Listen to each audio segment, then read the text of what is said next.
What's up, nerd family? Welcome once again to the Poindexter Lounge. My name is Enosh, aka Enosh Fett, and it is good to be with you in the lounge tonight. Now, today is an interesting day because there's all of these reviewers and critics out there who are reviewing and critiquing Star Wars Episode 9 The Rise of Skywalker. And if Mark Uno was here, he would say written and directed by J.J. Abrams, George Lucas himself, because for some reason, I don't know why, Kathleen Kennedy, Lucasfilm, Disney, and of course, our good friend, Chris Terrio. You know, I don't think I've said the words Chris Terrio as many times this as in the last like month and a half. now I kind of want to meet Chris Terrio one day because he seems like a nice guy. He wrote Batman versus Superman, which you can tell right over there in the corner. And then got me some Star Wars stuff over here. I'm a little into Star Wars and Superman. So Chris Terrio is kind of like knocking it out of the park for me. So I just wanted to come to you guys because Darth Tasty asked me. I just saw a post from him in his. Whoops! I'm trying to just scroll through this thing. This Facebook page hashtag I love Star Wars, and so I encourage you guys, if you love Star Wars, go like his Facebook page because he created that page. I'm actually going to help him out and be an admin on the page. He asked me to be an admin, so I think we're going to work together, man. We're going to do this thing together and have some fun, right? So go like his page, go follow his page. He's posting all kinds of cool Star Wars stuff on there, finding really cool stuff, and just really making a really cool little community for Star Wars fans. And so I encourage you to do that. Now, let's get to the topic at hand. Tomorrow is The Rise of Skywalkers. As Sky says, hey, Enosh, great news. I just got a VR and I'm playing the Star Wars game. I can throw my lightsaber and use the Force. It's so cool. That's awesome. That's awesome. So it looks like a lot of you are seeing it. Oh, Harris Hako says, I saw the movie and loved it. Now, see, that's what I'm talking about. That's what I'm talking about. See, you know, look, do I anticipate it being can't wait for the concert on Friday. Floyd Roebuck. Now, Floyd, who are you? Is your name really Floyd, or are you somebody else that I know? But hey, I'm going to be live streaming my concert Friday night. For those who are not in this area, my band Waking Vegas, we do a Christmas concert every year. We've got an American Idol contestant, Genevieve Linkowski, is going to be opening the show for us, along with the Boys and Girls Steel Drum Band, Boys and Girls Club Steel Drum Band, a friend Friday nights. Okay, cool. Cool. Well, I'm glad you're here too. It's cool when my worlds collide. I dig that. But so be looking for that. And you know what? Here's the thing, Harris. I agree. I am really getting tired of what I'm seeing, and I got like 5 minutes to do this, guys. I can't do the usual thing. I wish I could, but I got like 5 minutes, and wanted to come and jump on here and talk to you guys real quick. But I'm getting really sick and tired. There's a lot of people who've either seen the movie or they've gotten their hands on some spoiler stuff, and they're posting pictures in pretty much every thread that it seems I've been a part of the last 2 days, just because they didn't like the movie or they have something to prove about why they think that it should fail or whatever. And it's interesting. I watched a live stream. I was up at 3:30 in the morning last night because I just don't sleep anymore. And here's the thing. Yes, Pam, we are. That's the other thing I wanted to announce. We are going to be live streaming The Mandalorian at about 8:30 Eastern time tonight, so you can join us for that as well. But here's the thing. So last night, Jeremy from Geeks and Gamers gets on, and you know what? He totally played his card of what this is all about, right? Of what the problem is with this hatred of Star Wars. Because if you don't like a movie, fine. If you don't like the direction of something, fine. Complain about it. Make that known. Let's talk about it. Let's have a conversation about that. Let's do that, right? But last night at 3:30 in the morning, when the first reviews were coming in, And exactly, it's about the convo. When the first reviews were coming in and the Rotten Tomatoes score was like at 54%, he goes, "This is awesome. This is fabulous." Why would you want that? Why would you root? If you're a Star Wars fan, if you didn't like The Last Jedi, if you didn't like where they were going, why would you root for it to fail? Why would you be excited and say, yes, this is what we wanted, is for this movie to fail or to be bad or to get a bad Rotten Tomatoes score? Exactly, Thomas. If you're a fan, even if you didn't like the last one, you want the next one to be really good, don't you? You want the next one to do really well. That's why we keep going to see Transformers movies over and over and over again, because we keep hoping that the next one will be good. We finally got a good one with Bumblebee. I lost my crap when I saw the Generation 1, things, but it's taken how many movies? And I absolutely hated the last probably 3 Transformers movies. So why would you complain not only about it, but then also go as far as to root for it to fail or root for it to be bad because you want it to be bad?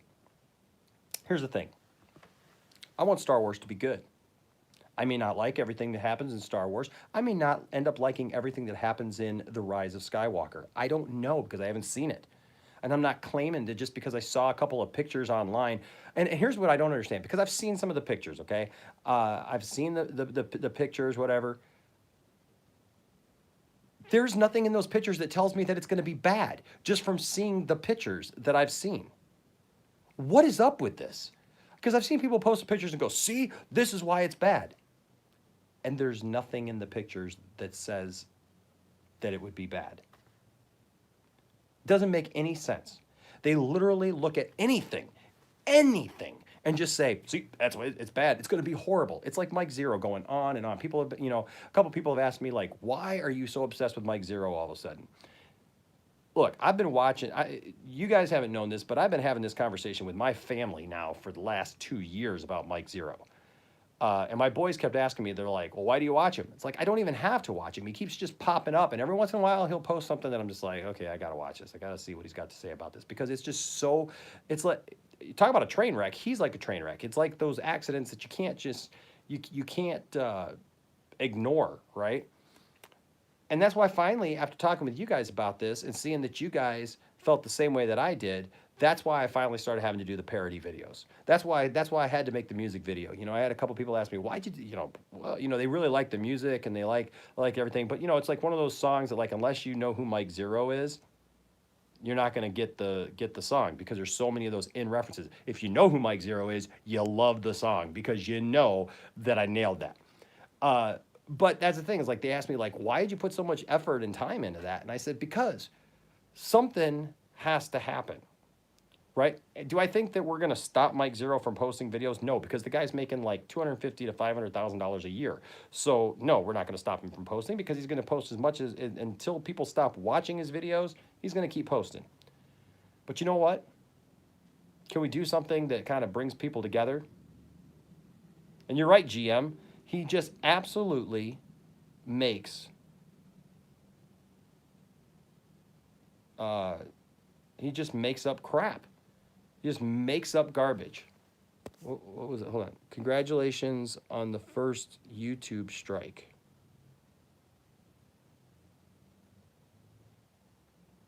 You mean the strike against Mike Zero? Gordon, I hear you, but YouTube pays him. He's got that ad revenue, man. He's literally, how does he have 100, and how is it that we're struggling to get 8,000 subscribers when everybody who comes to our channel, and you stick around, I love you all, and people love being at this channel. We have fun. I don't understand how I don't hit the algorithms or whatever. I hit the algorithm once big time and did a video that did over 1 million hits, and then nothing. And I don't understand it. Like, we can't, we pump out consistent content. Like, we're consistently putting out stuff that people like, but like nobody sees it. But Mike Zero, somehow, he's out there. I mean, I understand he's putting out 12 videos a day. We're only putting out like 1 or 2 videos a day. He's putting out like 12 videos a day. It's all negative. It's all crap. It's all made up. And that's the thing is these people are literally just blowing stuff up. Now I'm hearing all this stuff. Doomcock was right in all of his stuff that he said. First of all, I highly doubt that he's right in all the stuff that he said. But here's the problem: you put enough garbage out there into the stream, you know, you're going to hit something, right? You're going to get something right. Do I anticipate going tomorrow to go see The Rise of Skywalker and have something or quite a few things that Mike Zero said actually happen? Yep. Yeah, I do, because you know what? Mike Zero has literally read every Reddit thing. He's been on 4chan. He's been on every online source that he possibly can to draw something out and make something up, and just with the stuff that he's made up too. So at some point you're gonna hit on something, and probably some of those leaks are probably a little real or true or whatever. And you know what? Yes, I've seen some of the stuff that Doomcock said that has come to pass. But here's the thing: that does not mean that these people are right. And so, or that it's a good thing. And it doesn't mean that these things are a bad thing. Just because some of the things, right, and GM, you're right too. Like, that's the thing. It's like the world that we live in, unfortunately, centers on negativity.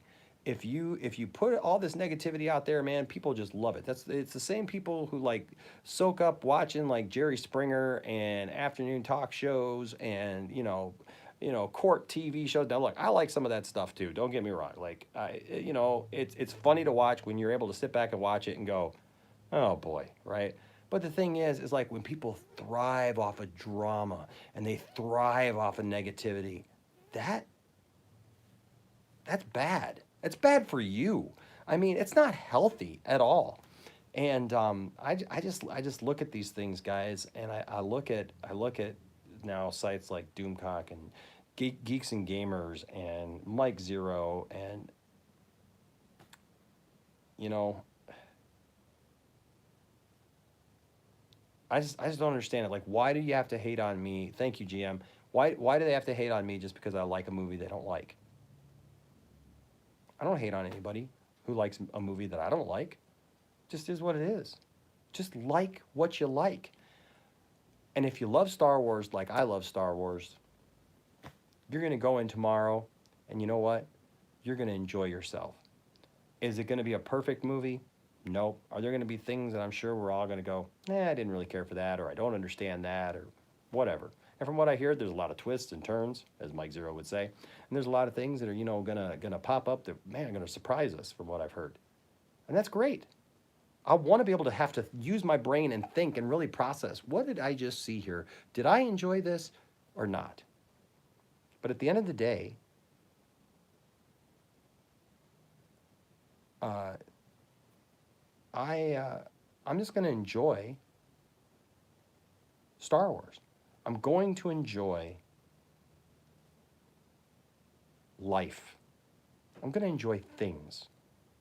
I got a lot of people who can't stand the fact that I just enjoy things. They say, oh, Enosh, and now they're telling us, oh, you'll just consume anything Star Wars. No, I won't. I didn't buy any of the Resistance toys. It was the first line of toys that I've never bought anything of. I bought the Rebels toys. I bought Clone Wars toys. I just didn't like Resistance. Didn't get it, didn't understand it, didn't think it was necessary, but it wasn't for me. It was for little kids. And that wasn't my demographic. So I didn't buy the toys. I bought like one of the gold stormtroopers and that was it.